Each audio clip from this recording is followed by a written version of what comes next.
এই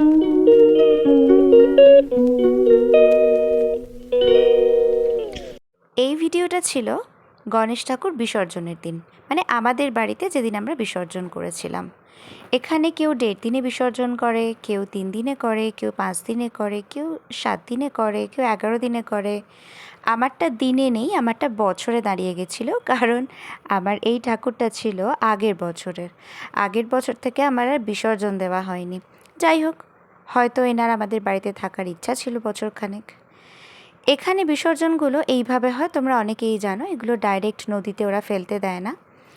তারপরে এইগুলো যে মাটির ঠাকুরগুলো আস্তে আস্তে ওর মধ্যে অনেক মাটি ঠাকুর একসাথে ফেলে ওগুলোকে জমিয়ে জলটা ফেলে ওই মাটিতে ওরা গাছ লাগায়।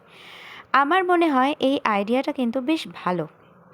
ম্যাক্সিমাম জায়গাতেই এখন এইভাবেই এটা সিস্টেম করে দিয়েছে। যাই হোক, তোমাদের সাথে এইটুকুই শেয়ার করার ছিল। ভিডিওটা কেমন লাগলো জানিও। আবার দেখা হবে পরের একটা ভিডিওতে। গণপতি বাপ্পা মোরয়া। ভালো থেকো সবাই।